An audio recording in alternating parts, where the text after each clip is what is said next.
Prologue. The delivery. Nobody handed you this. That's the first thing worth sitting with. Nobody walked up to you, looked you in the eye, and said, "Here, you need this." It arrived the way these things always arrive. Sideways, at an hour you would rather have been asleep. In the middle of a week that was already too heavy to carry. You were scrolling, or you were driving, or you were lying in the dark with the ceiling 3 feet from your face, doing the arithmetic on a life that does not add up, and something surfaced and you did not scroll past it. That hesitation is the only credential you need. There is a specific kind of exhaustion that brings a person here, not the tiredness of a long day. Something older. The tiredness of a person who has done everything correctly and received nothing for it. Who followed the sequence. School, work, patience, decency, waiting your turn. And who has begun to suspect, quietly, in the part of the mind that does not speak out loud, that the sequence was never going to pay out. You have suspected for a while now that something is wrong with the world you were handed. Not wrong like broken, wrong like designed. Look at the architecture around you. Really look at it. The gray corridors, the hum of the lights that nobody ever turns off. The faces on the morning train, arranged in identical rows of quiet surrender. Every one of those people was told the same story you were told. Work hard, be realistic, manage your expectations, wait. And every one of them is waiting. That is not a society. That is a holding pattern. What you are about to hear is not encouragement. I want that clear before we go any further. Because if you came here for encouragement, you are going to find this cold. And you should leave now, while leaving is still easy. This is a manual. An engineering document. The kind of thing you would find bolted to the wall inside a machine room. Written for the person whose job is to operate the machine rather than be crushed by it. It describes a mechanism. It describes what the mechanism does when you touch the levers and what it does when you do not. It contains no promises because engineering documents do not promise. They specify. The mechanism it describes has 7 parts, 7 principles, sealed and stacked, each one resting on the one below it, like floors of a building sunk into the ground. We are going to descend through all 7, slowly, in order. Because they do not work as inspiration, and they do not work as fragments. They work the way a schematic works, which is to say only when you have the whole of it. And there is one more thing I need to tell you at the top. Though you will not understand why it matters until we reach the bottom. This book lied about where it came from. Deliberately. Elaborately. It arrived wrapped in a false history, and it has been in continuous print for over a century on the strength of that false history.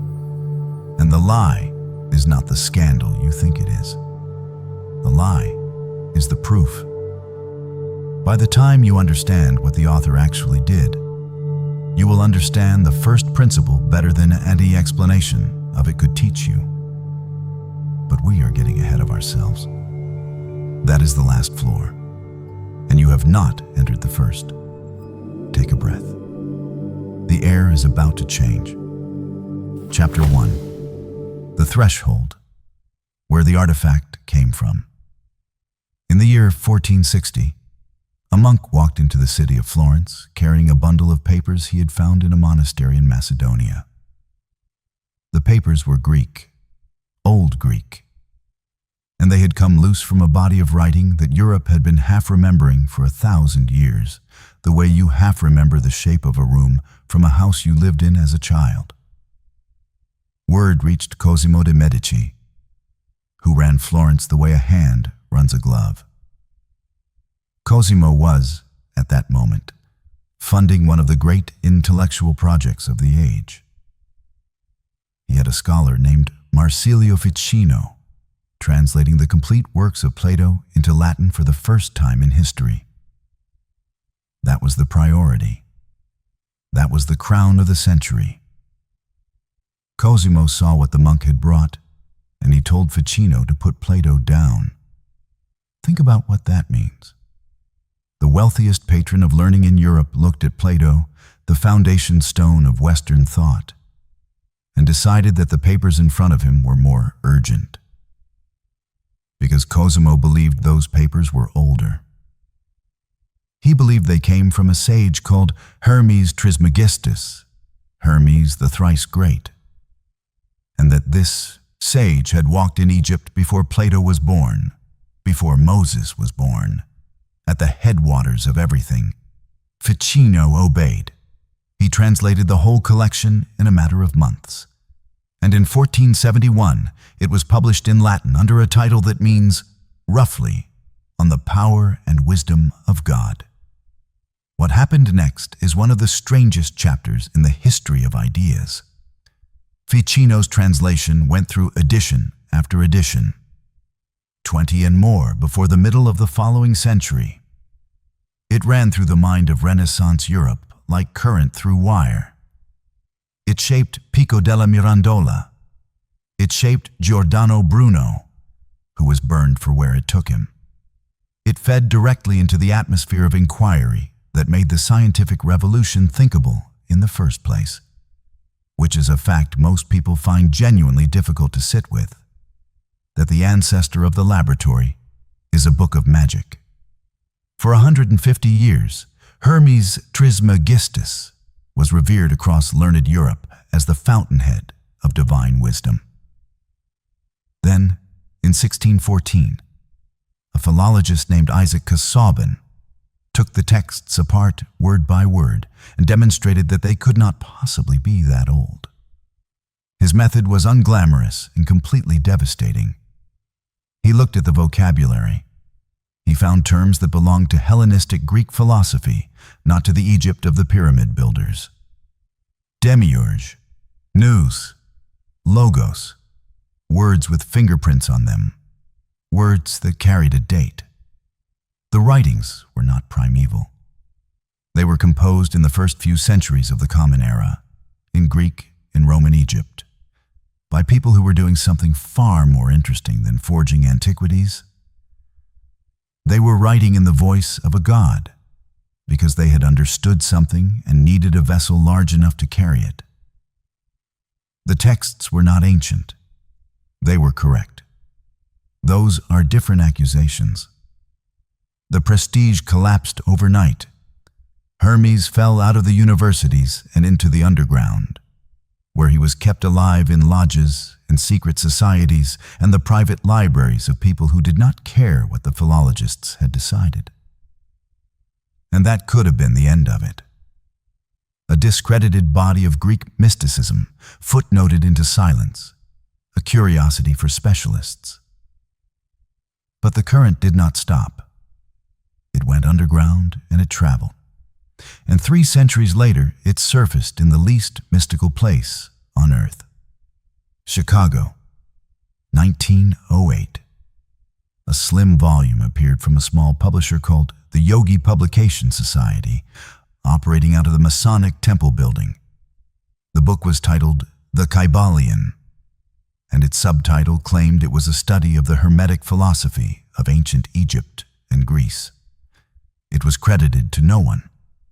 Or rather, it was credited to 3 people who did not exist, listed only as 3 initiates.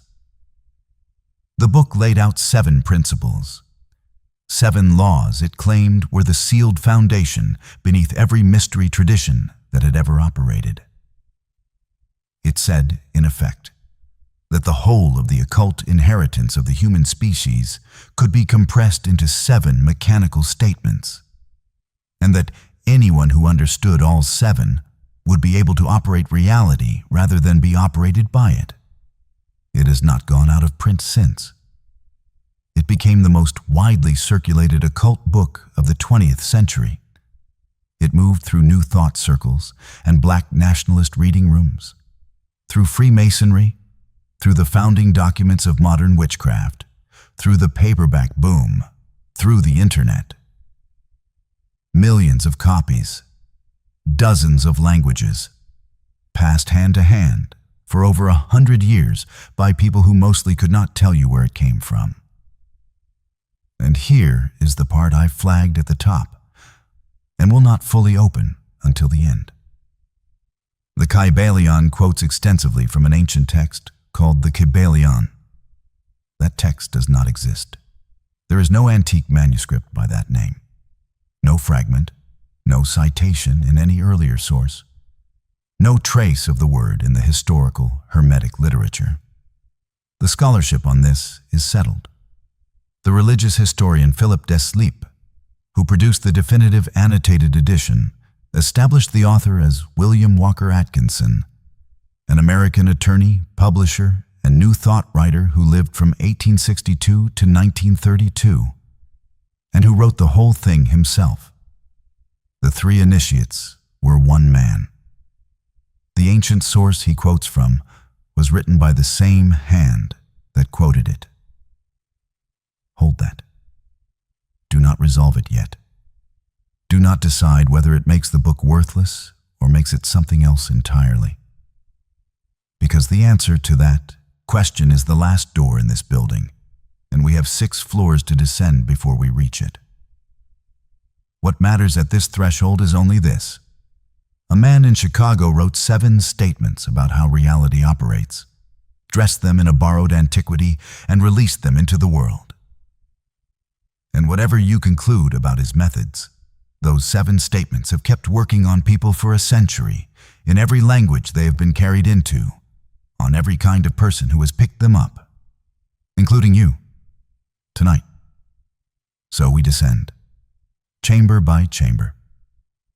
The first one is the floor everything else stands on, and it is the one that will cost you the most to accept. Chapter 2. The Substrate, the Principle of Mentalism.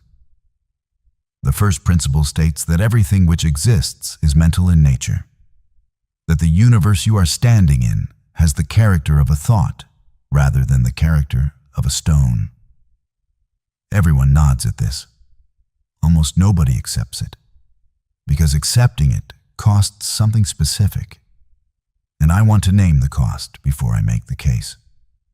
If reality is mental, then the wall between what happened to you and what you are is thinner than you have been treating it. And that is not a comfortable renovation to make on a life. Most of us have load-bearing beams made out of what happened to us. So let us not argue this mystically. Let us argue it the way an engineer would, from the instrument. You have never once in your life perceived the world directly. Not once.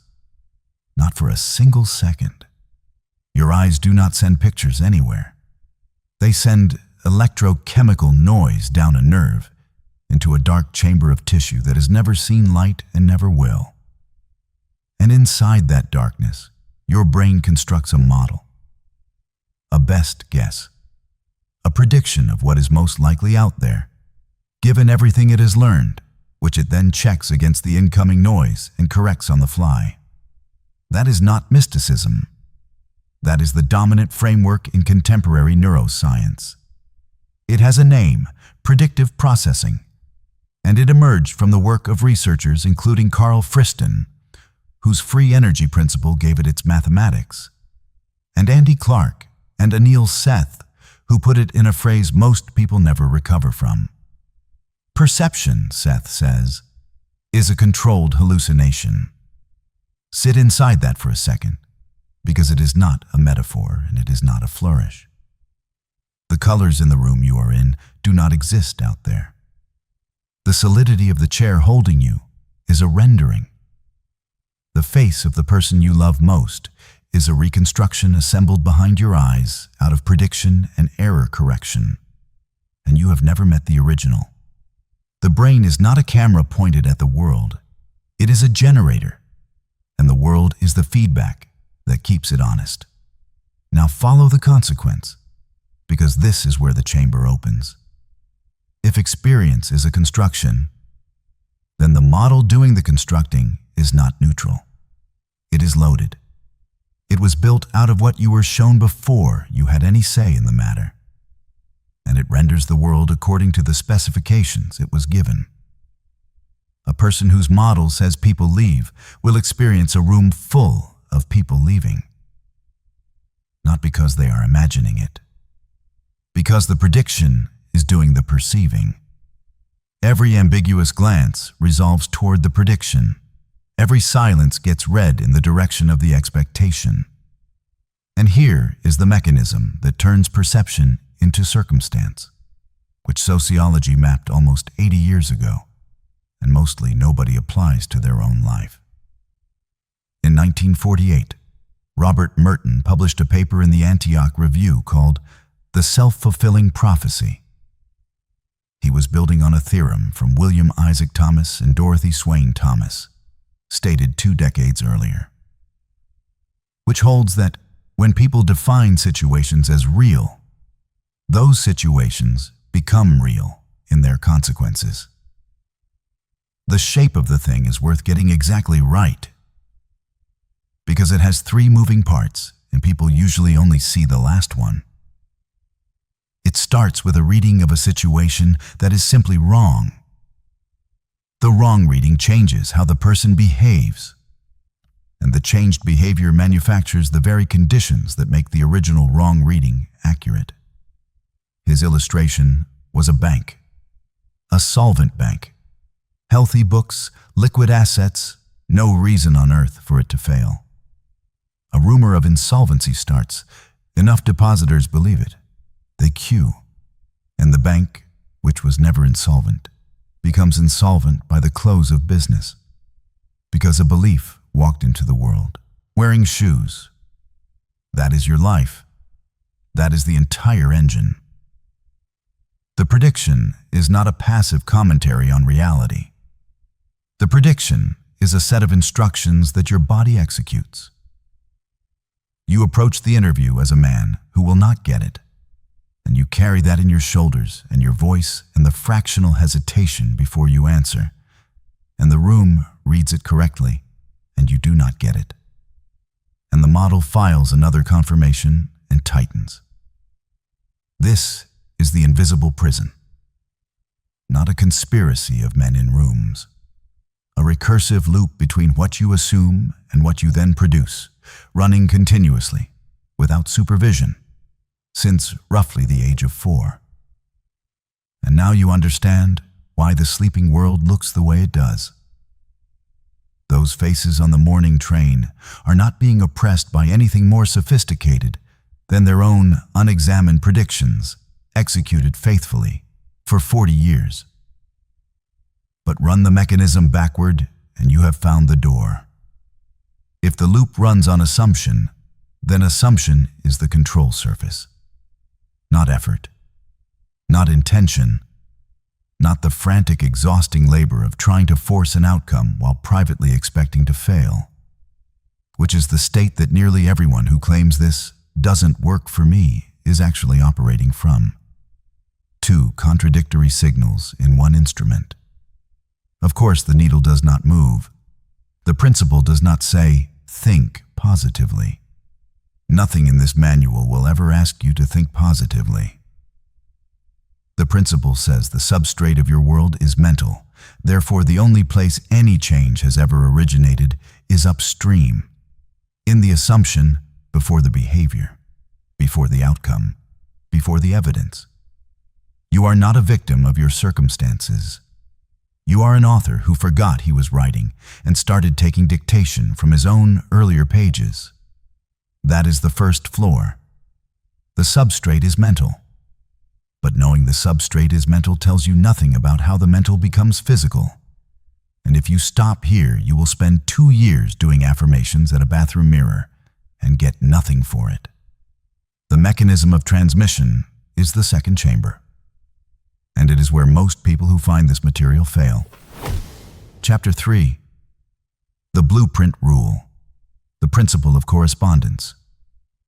The second principle is the one everybody has heard and almost nobody uses correctly. As above, so below. As within, so without. It has been printed on so much merchandise that it has lost the capacity to mean anything. So let me strip the poetry off it and hand you the working version. Correspondence says that the same pattern repeats at every scale of a system, and therefore a plane you can observe will tell you accurate things about a plane you cannot. That is a diagnostic instrument.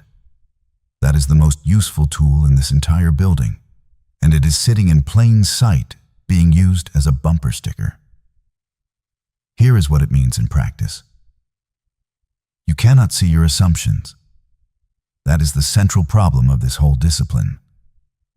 The assumptions doing the most damage to your life are precisely the ones that do not feel like assumptions, because they feel like facts about the world. Nobody walks around thinking, I believe I am fundamentally not worth choosing. They walk around thinking people are unreliable, and they experience that as an observation. The inner plane is opaque to you. You are inside it. But the outer plane is completely visible. Your calendar is visible. Your bank statement is visible. The quality of your friendships, the state of your rooms, the way people speak to you when they are tired and their manners drop away. All visible. All measurable. And by correspondence, the outer is a readout of the inner. Stop treating your life as a verdict and start treating it as telemetry. A pilot in cloud does not resent the artificial horizon for showing a bank angle. He does not argue with it, or feel shame about it, or ask why the instrument has singled him out. He reads it, and he corrects the aircraft, and the instrument changes because the aircraft changed. That is the correct relationship to your own conditions. They are not a judgment. They are a reading. So run the reading. Honestly, which is the hard part, because the ego will fight you for every inch of this. If money arrives and immediately leaves, the outer plane is reporting an inner state that does not experience itself as a container. Something upstream believes that holding is not permitted, and the behavior executes that belief with impressive creativity. There will always be a reason. The reasons are downstream. The reasons are weather, not climate. If the same argument keeps recurring with different people, the outer plane is reporting that you are not in a series of unrelated conflicts. You are in one conflict, wearing successive faces. If you are exhausted in a life that is not objectively demanding, the outer plane is reporting that a great deal of the energy is going somewhere invisible, usually into maintenance, into holding up a version of yourself for inspection. None of that is an accusation. I want to be extremely clear about that, because this material has a well-documented failure mode, and I have watched it damage people. The failure mode is this. Somebody learns correspondence, looks at a genuine catastrophe in their life, an illness, a bereavement, a violence done to them as a child, and concludes that they authored it and deserved it. That is not the principle. That is the principle held by the wrong end. The world contains other operators. It contains accident, biology, history, and the free movement of billions of people who are not consulting you. Correspondence does not say you caused everything that happened to you. It says the current configuration of your inner world is legible in your outer world, right now, going forward. What was done to you is not your fault. What it installed is now your equipment. And equipment is the only category of thing that can be serviced. That distinction is the difference between this being a doctrine of blame and this being a doctrine of authority. Hold the line on it. There is a second use of correspondence that almost nobody is taught, and it is the more advanced one. Correspondence runs in both directions. If the outer reports the inner, then the outer can be used to address the inner, not by force, by congruence. You do not affirm your way into a new state while living in a room that argues with it. The state and the environment are the same statement at two scales, and they will resolve toward each other whether you supervise the process or not. This is why the small physical acts matter more than the long visualizations. Not because tidying a room is magic, because the room and the self are the same pattern at different resolutions, and moving one moves the other. The person who cannot hold money and the person whose paperwork is in a drawer they do not open are the same person, expressed at two scales. Address either one, and you are addressing both. So the second floor gives you a mirror and a lever. The mirror tells you what state you are actually in, as opposed to the one you have been telling people you are in. The lever lets you push on the state from either end. But a state is not a static thing. That is the assumption hiding underneath everything I have said so far. And it is wrong, and the third chamber is where it gets corrected. Chapter 4. The frequency. The principle of vibration. Nothing rests. That is the third principle in 3 words. Nothing rests. Everything moves. Everything is in a state of vibration. The physics of this is uncontroversial to the point of being boring. The desk you are sitting at is a storm. Atoms in continuous motion, bound in lattices that are themselves oscillating. And the solidity you experience is your nervous system's summary of a process happening far too fast for you to be shown the raw feed. Solidity is a rendering artifact. We covered that in the first chamber. What the principle adds is the operational claim, and this is where it becomes a manual rather than a description. Every state of mind you have ever occupied is a rate, not an object. That sounds like semantics until you use it. Consider how people talk about their own conditions. I am an anxious person. I have depression. I am not a confident man. Every one of those sentences is grammatically a statement about a possession or an essence. Something you have or something you are. Fixed, owned, part of the inventory. Now say it as a rate. I am currently running at a frequency where threat is weighted heavily and possibility is weighted lightly. Same condition.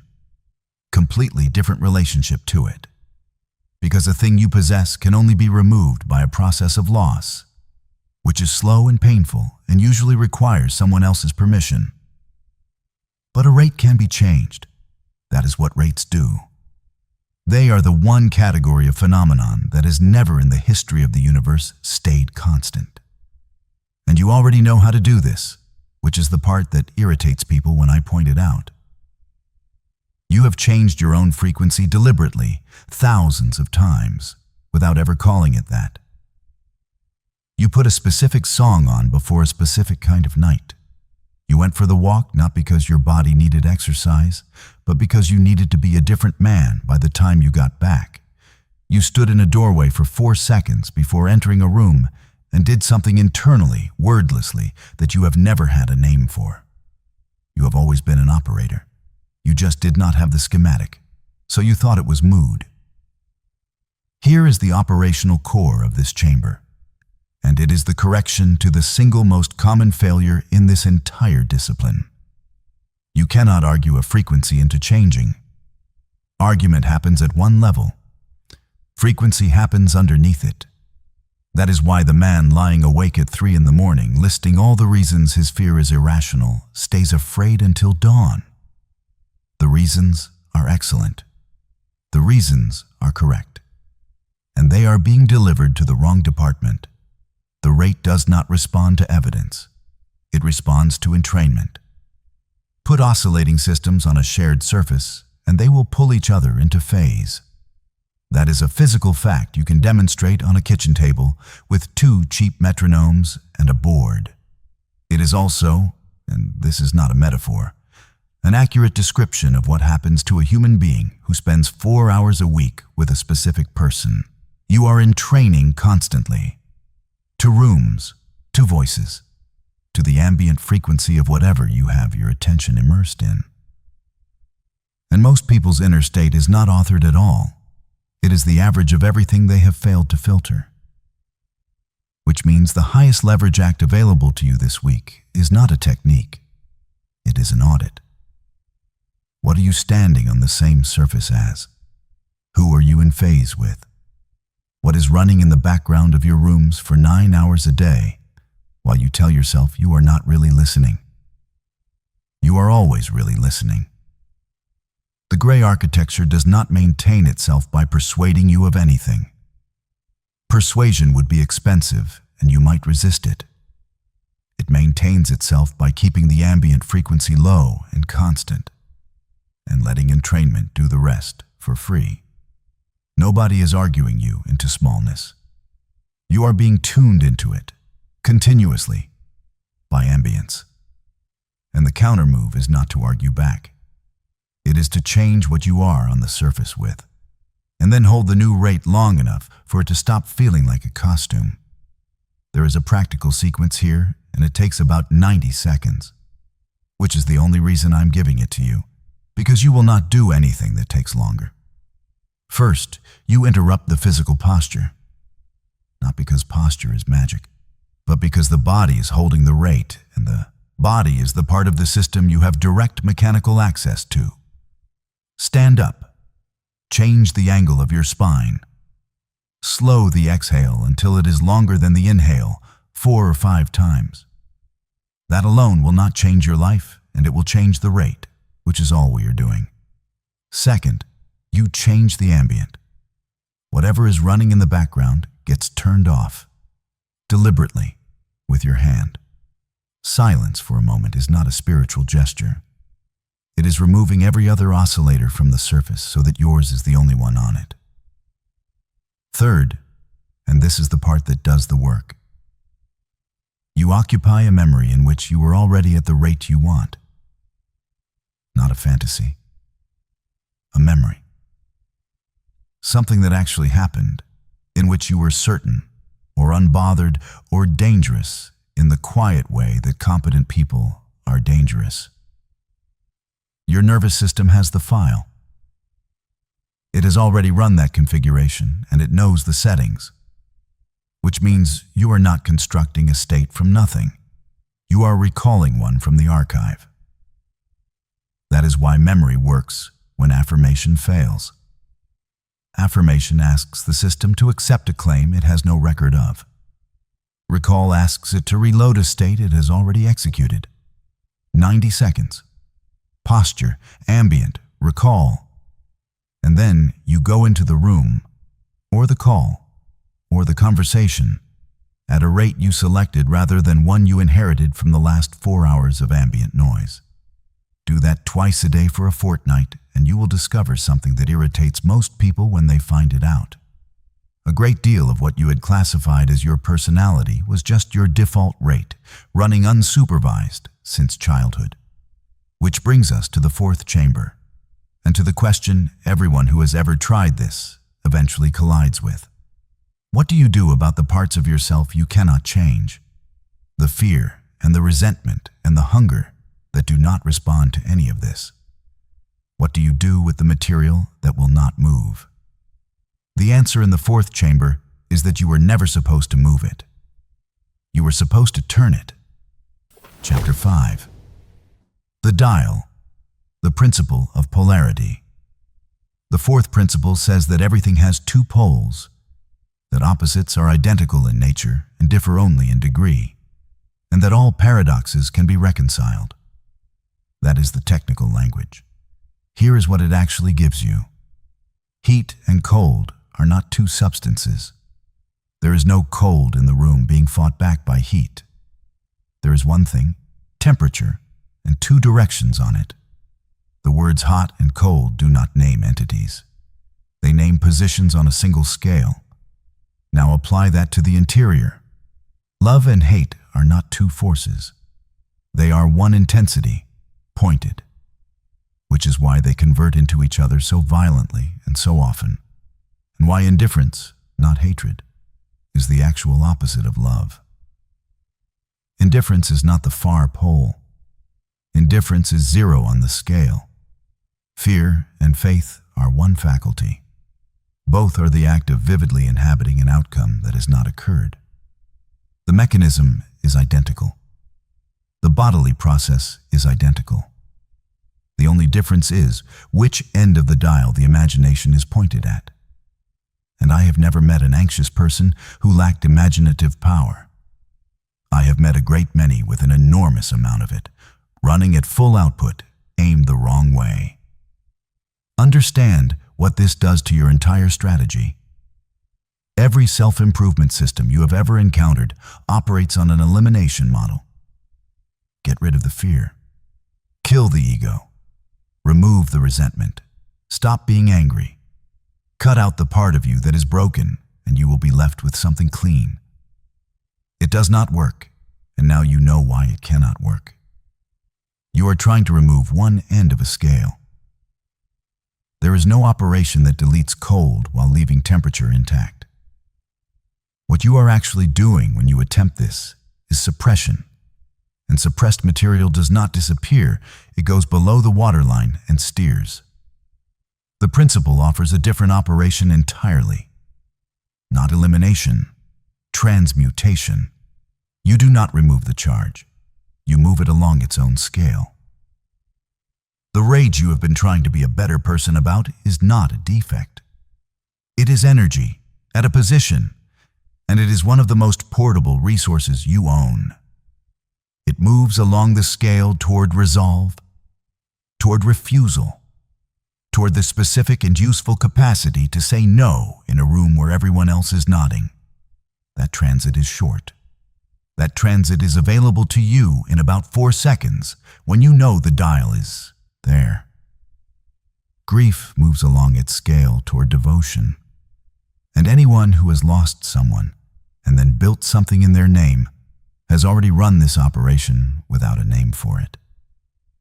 Envy is the ugliest one to admit to and the most immediately useful. Envy is precise.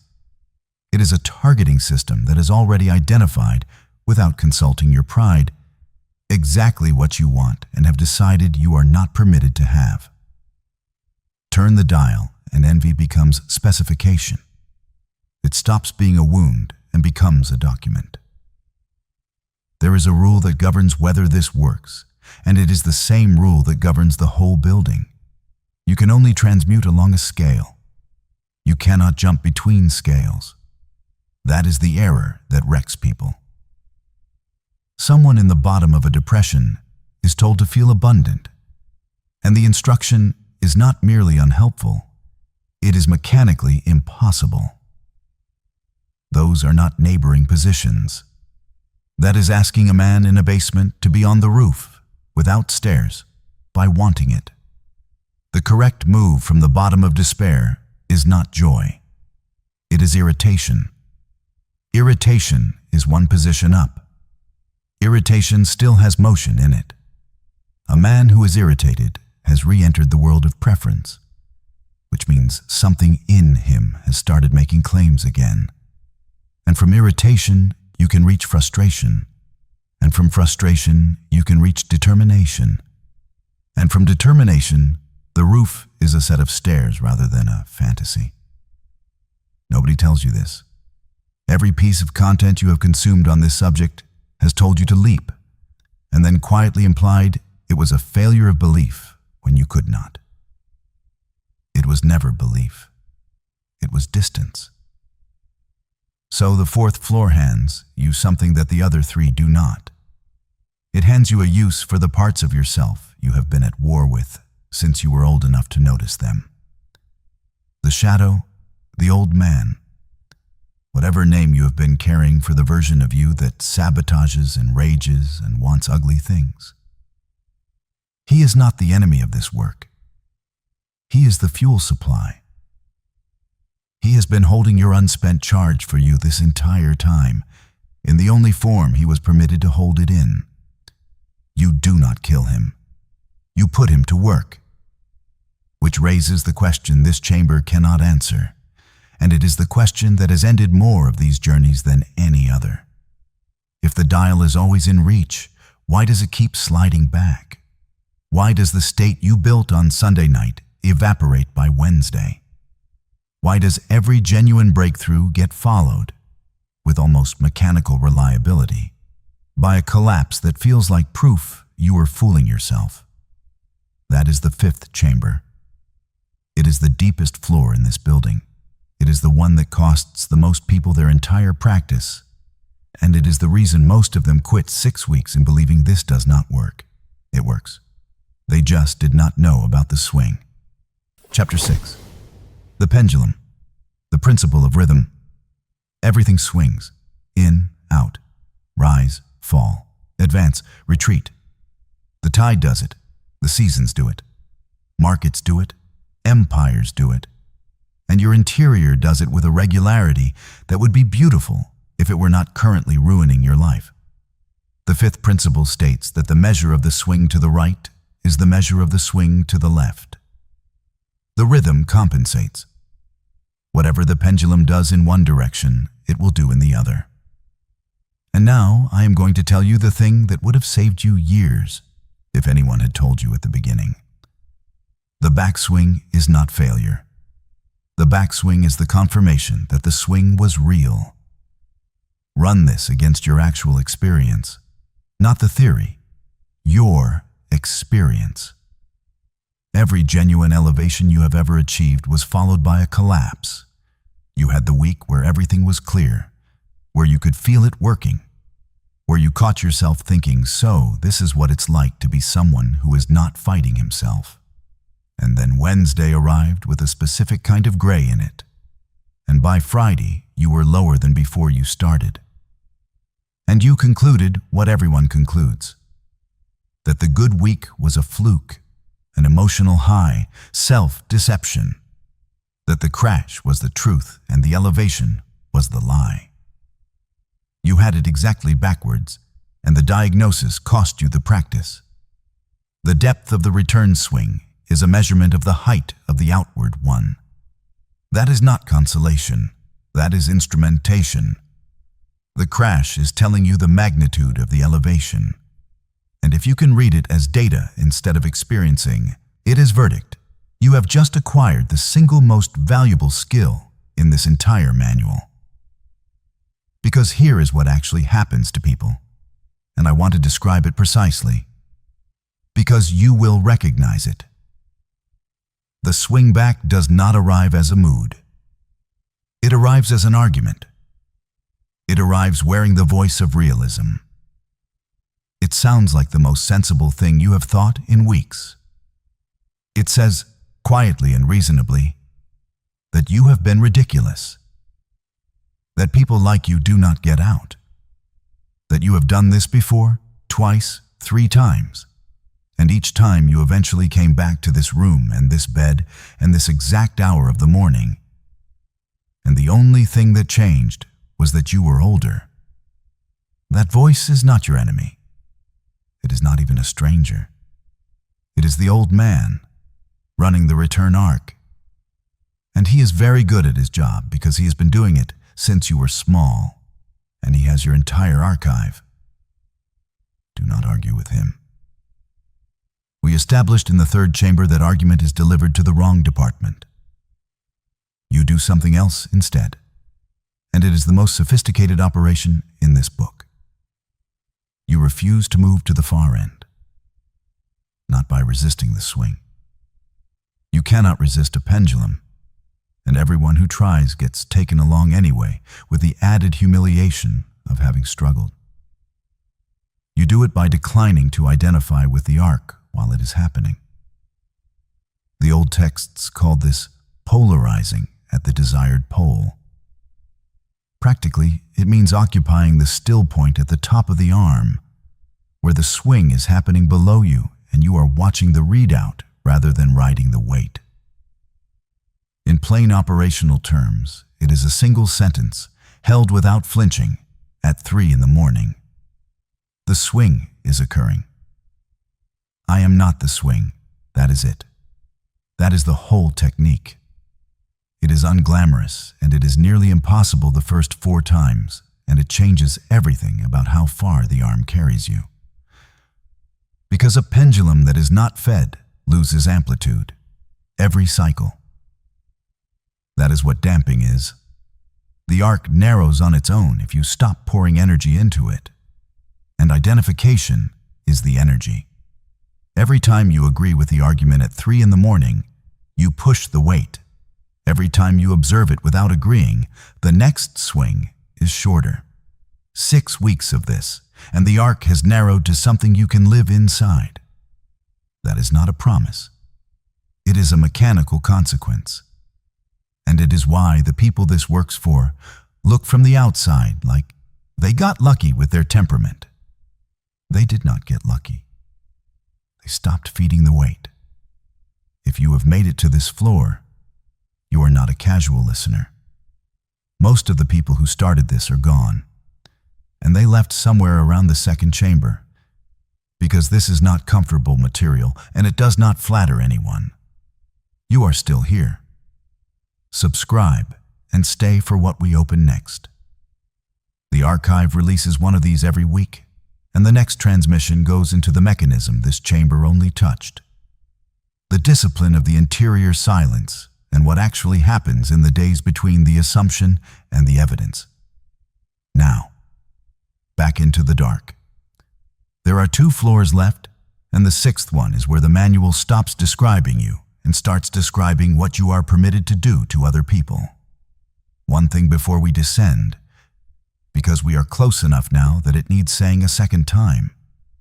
The man who wrote these 7 principles claimed he was transmitting them from a source that did not exist. He wrote the ancient text, and then he wrote the commentary on the ancient text, and he signed the commentary with 3 names that were all his. And the thing has run continuously for over a century in every language it has touched, on people who never checked. I told you at the top that this is the proof rather than the scandal. 2 chambers from now, you will see exactly why, and I suspect you are already beginning to. Chapter 7. The Chain. The Principle of Cause and Effect. Every cause has its effect. Every effect has its cause. Nothing in this system escapes law, and what people call chance is only a name for causes they have not identified. That last part is the whole chamber, so let me put it down carefully. Chance is not a force. Chance is a confession of ignorance, stated as if it were a description of the world. When you say something happened by chance, you are reporting the limits of your own tracking, not a gap in the machinery. And that has an uncomfortable consequence for how you have been living. The old teachers divided people into 2 categories, and it was not the rich and the poor or the wise and the foolish. It was causes and effects. Almost everyone alive spends their life on the plane of effects. They are moved, they react. Something arrives and they respond to it. And something else arrives and they respond to that. And if you tracked the actual origin of their day, you would find that almost nothing in it originated with them. Their mood was set by weather and traffic and a message someone sent at 8 in the morning. Their opinions arrived from a feed. Their ambitions were installed by comparison. Their fears were installed by people who died before they were born. Being an effect is not a character flaw. It is the default state of the instrument.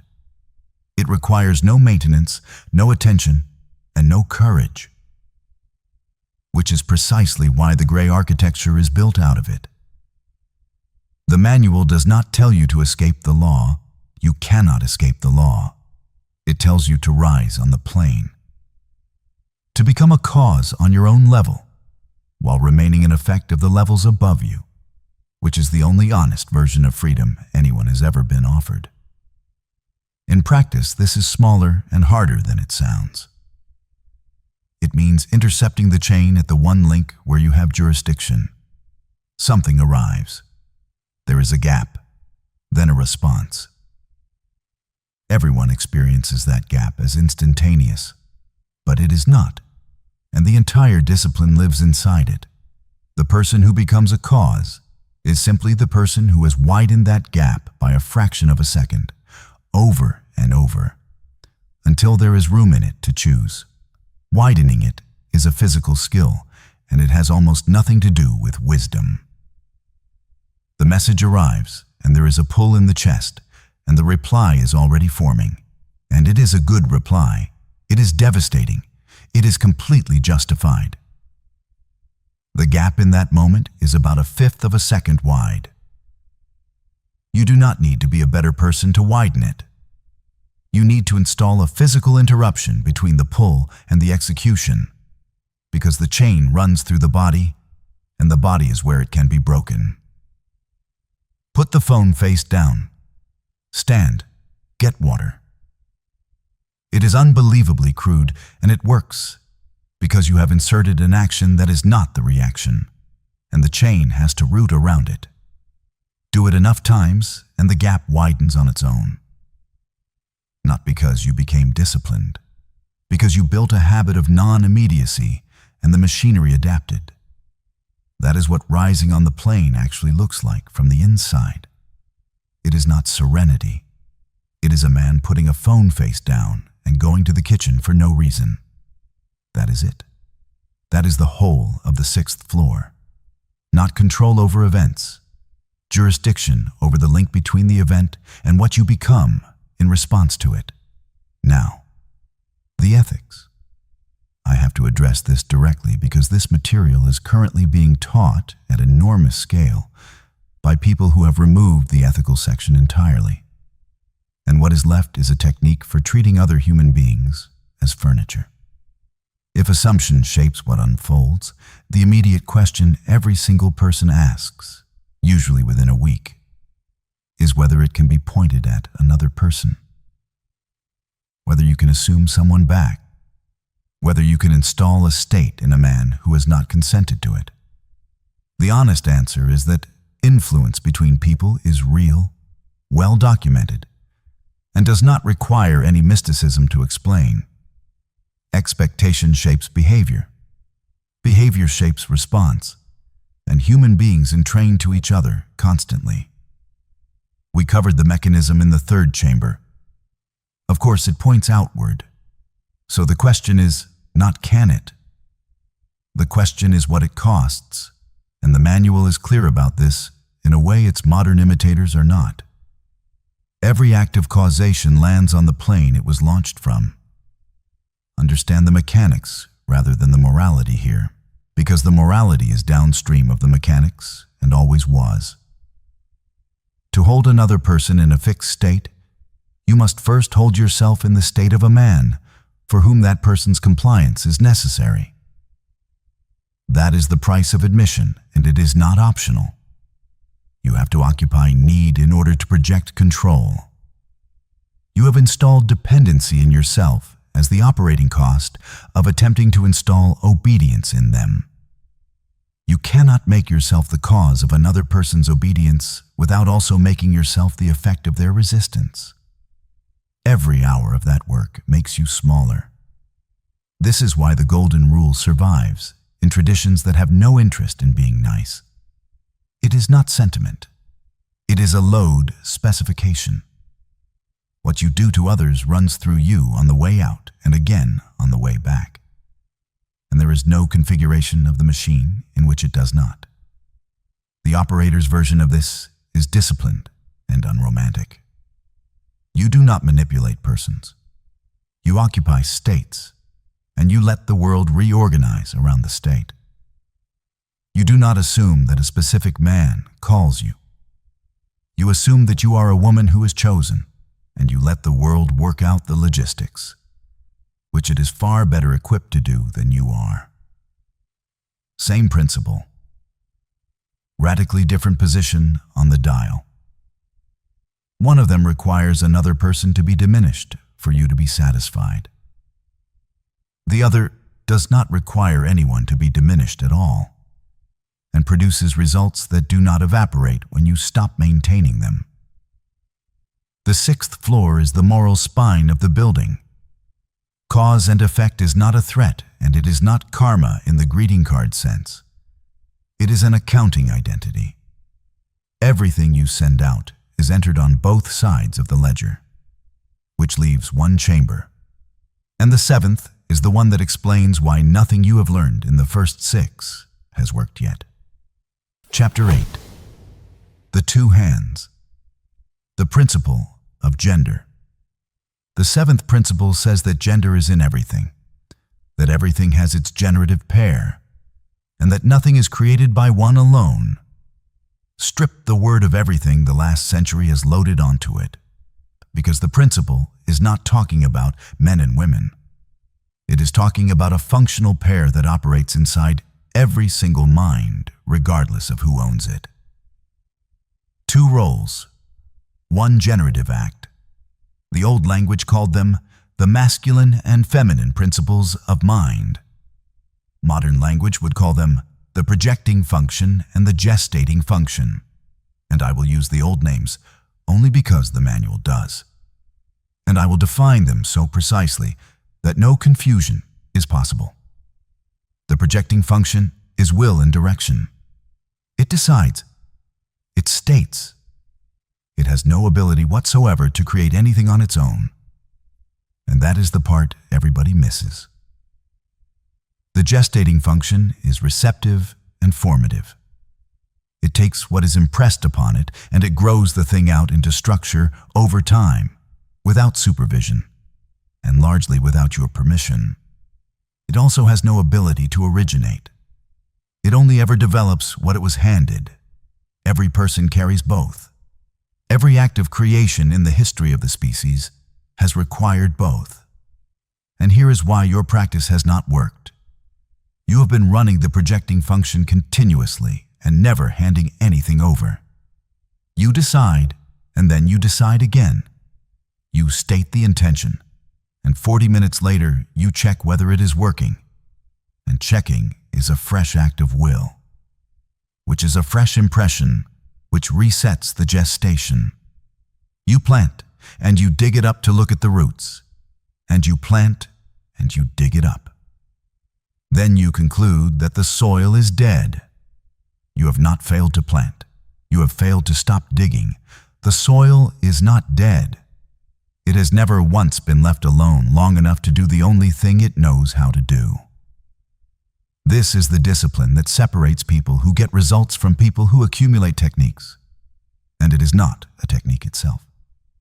It is a refusal. The impression is made once, cleanly, fully occupied, felt as already true, held for as long as it holds. And then it is released into a faculty you do not supervise, and you go and live your life like a person who has already been answered. The interval between the impression and the evidence is the entire test, and nobody warns you about what happens inside it.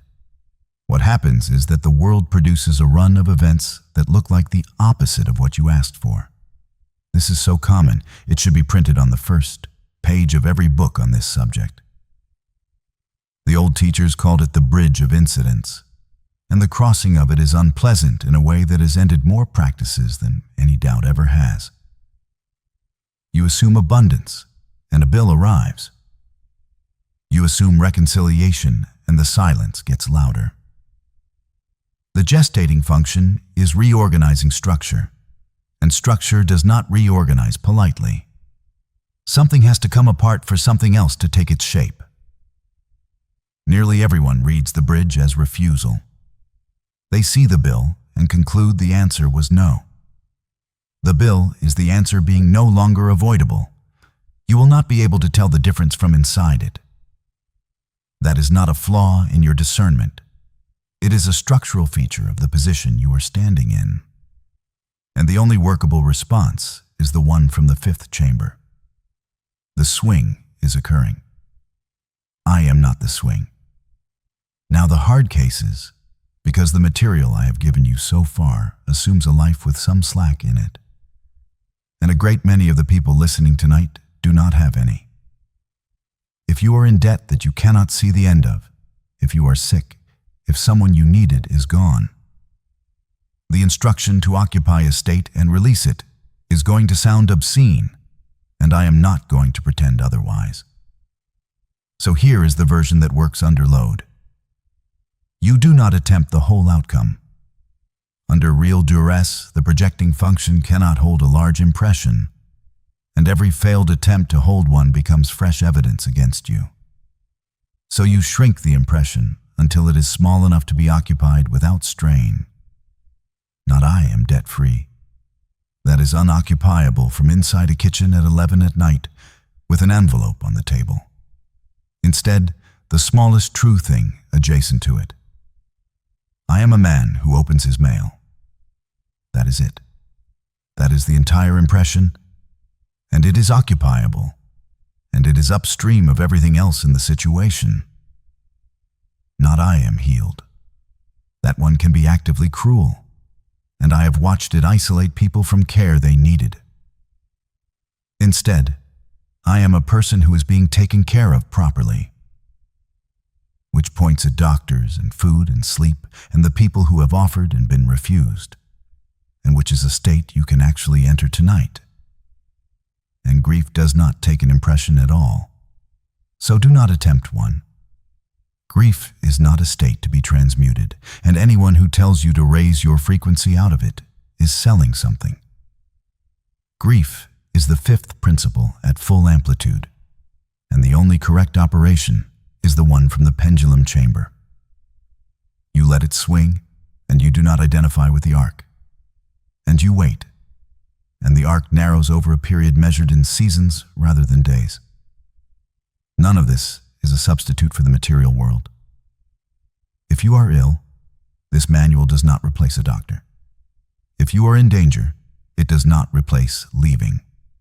The first principle says the substrate is mental. It does not say the bailiff is imaginary.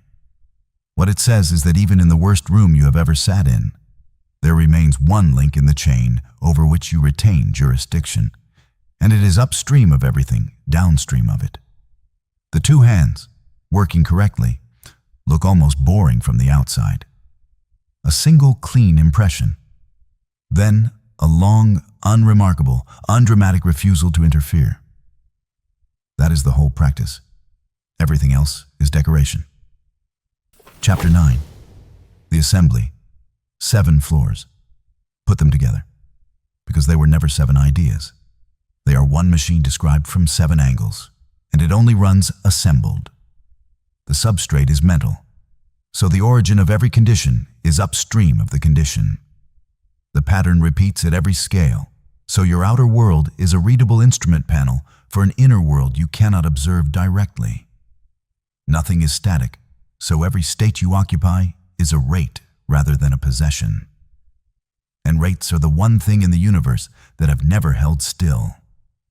Opposites are degrees of one thing, so nothing in you needs to be destroyed, only moved along its own scale, one position at a time. Everything swings, so the collapse that follows your elevation is a measurement rather than a verdict. And the arc narrows the moment you stop feeding it. Nothing escapes causation, so you may rise on the plane and become a cause on your own level. And everything you send out is entered on both sides of the ledger. And nothing is created by one function alone. So the impression must be made once, cleanly, and then released to a faculty that will not perform for an audience. That is the manual. That is the entire document. And you now have it in a form that took the people who came before you decades, and secret societies, and considerable personal expense to assemble. The question is what you are going to do between now and Thursday. Because here is the failure mode of a night like this. You will feel this. You will feel it strongly for somewhere between 4 hours and 2 days, and that feeling will be pleasant enough to substitute for the work. Then Thursday will arrive with its own weather, and the whole building will fade like a dream you can only recall the architecture of. So take 1 floor, not 7. 1. If you have no idea which, take the second, because the second is the only one that requires nothing of you except honesty. Read the panel. Write down what your outer conditions are currently reporting about your inner state in flat language without softening any of it, and without turning it into a case against yourself. That single page will be more useful to you than any visualization you attempt this month. Chapter 10. The Forgery, and now the last door, which I have opened twice already and never walked through. The book that carried these 7 principles into the 20th century was published in Chicago in 1908 under the names of 3 initiates who did not exist. It presented itself as the transmission of an ancient Hermetic text called the Kybalion, which it quoted throughout, and which has never been found because it was never lost, because it was never written by anyone except the man writing the quotations. William Walker Atkinson, attorney, publisher, New Thought writer. One man in a city of stockyards and elevated trains, sitting down and inventing his own ancestry. Every instinct you have been trained with says that this discredits the thing. Follow the principle instead of the instinct. He assumed a lineage. He occupied it completely, wrote from inside it without flinching, and released it into the world as an already accomplished fact. He did not argue for its antiquity. He did not build a case. He simply operated as a man transmitting something ancient and declined to dig up the seed. And the world reorganized around the assumption.